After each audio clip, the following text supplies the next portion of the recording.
Welcome back into Dolphin Tales, presented by Baptist Health. I'm Scott Manze, joined today by head coach Jordan Mincy as we get ever so closer to the start of basketball season. And, Coach, has it sank in yet that we're so close you can taste it? You know what? It has.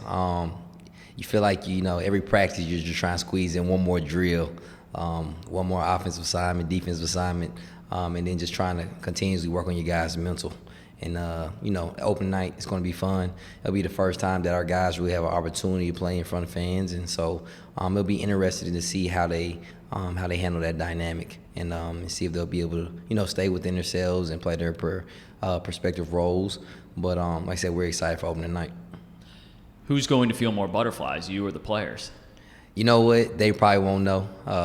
And hopefully they're not looking at this episode, but I'll probably have more butterflies. Yeah, like I said, they're playing in front of fans, but at the same time, it'll be the first time I'm coaching in front of fans and also my loved ones, and so it'll be a fun night. Are you excited about the fact that the schedule shook out to where you're opening at home versus typically at this level you'll go to a bye game early in the season, typically open up the season like that? Are you happy to be here at Swisher Gym to start things? Absolutely. Especially for our fan base. I think it gives them an opportunity. We have a lot of new faces, especially new head coach.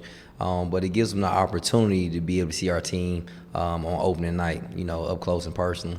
And so I'm more happy for our fan base than necessarily, our staff and our players, but ultimately for our fan base getting a chance to see our new faces. You've told the story before, but I'm going to tee you up to tell it again. It's exciting. You mentioned the fans coming back in with no capacity restrictions for the first time in over a year, and I do think there is a palpable buzz around campus because of that. We got a little taste of it earlier in the month of October for Fin Fever.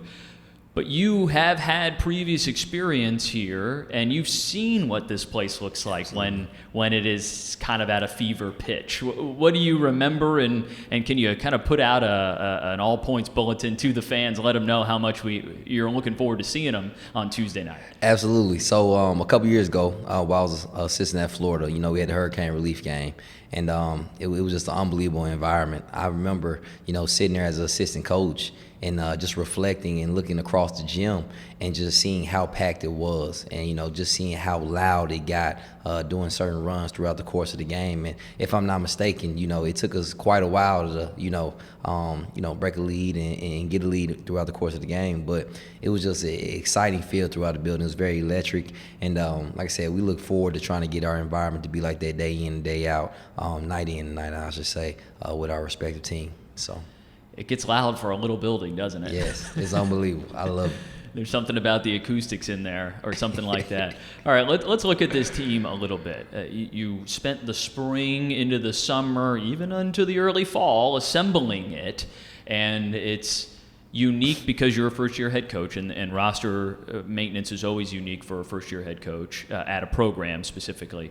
But also in this era, the one-time transfer exception, we've got the transfer portal, we've got a mix of freshmen with guys who have been at some higher level programs, with some of the players who you were able to convince to stay here after the coaching change. So how have you worked toward kind of meshing together such unique and diverse backgrounds and personalities?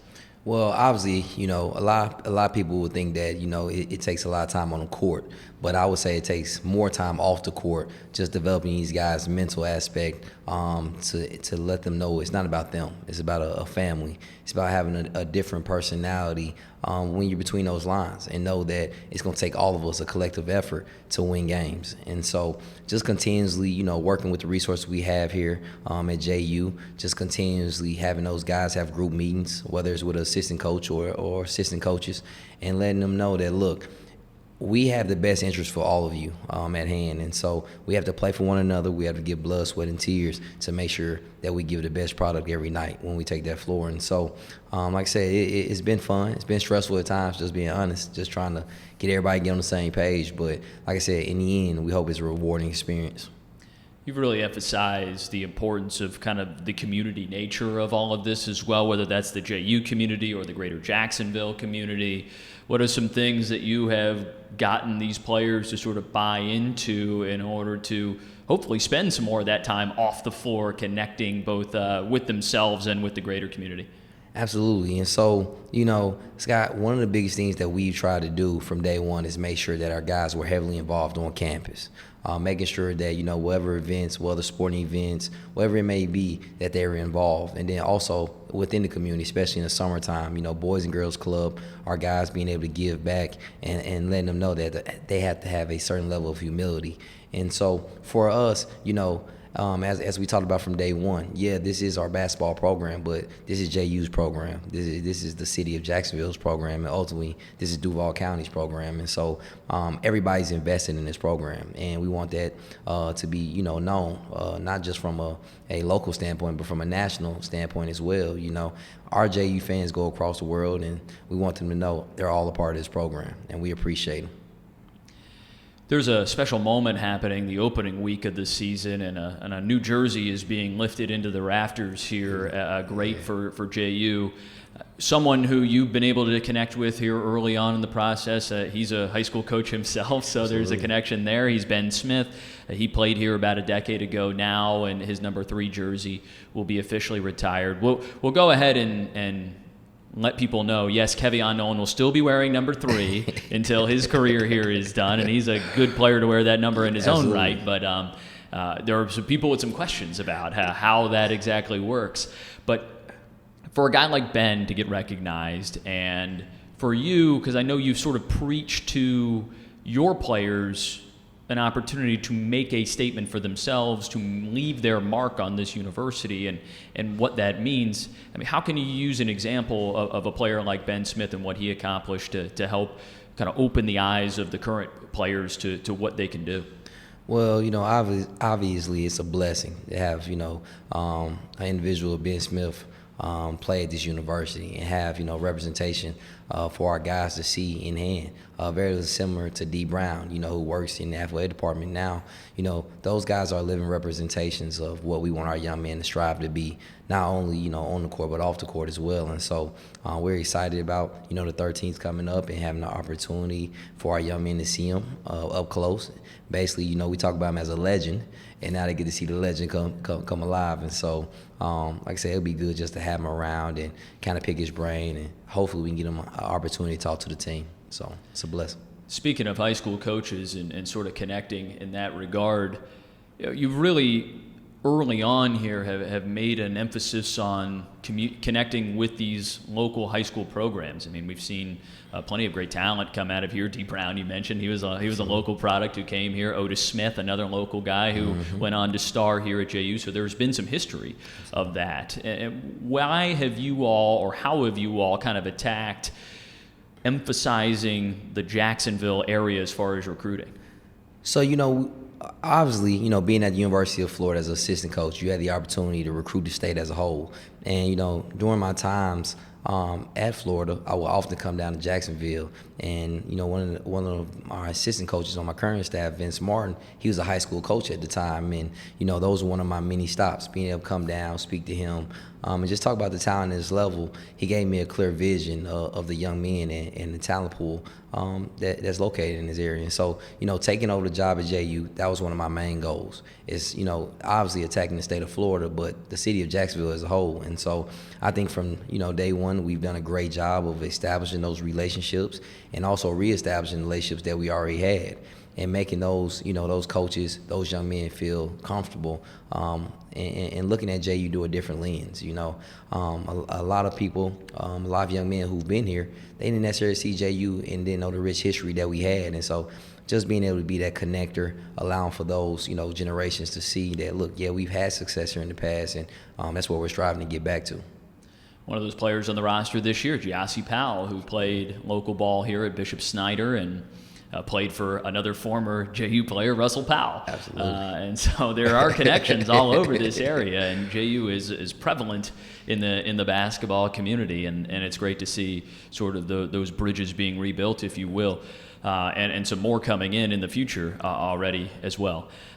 Speaking of Giassi, there's one of the new members of this team, and there are so many. What can we expect to see opening night, opening week, as far as a style of play, what the fans should hope to enjoy when they get a chance to come here to Swisher Gym and see this new look Jacksonville team? You know, I spoke on it at my press conference, just a team that had a certain level of grit, a certain level of toughness. And so I think you'll see a mentally tough team that, you know, has physical traits as well. And then offensively, we're still, you know, forming our identity.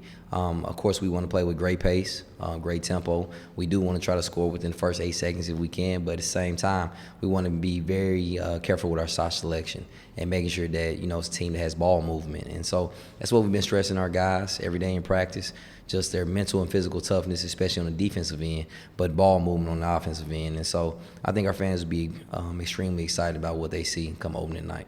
So not quite 7 seconds or less, but we will see some pace out there. Yeah, we'll see some pace. Like I said, our guys know if it's a really good shot that we can't pass up, then obviously, you know, we have full confidence in them. But at the same time, we don't want to be forced into shooting bad shots and not necessarily dictating tempo.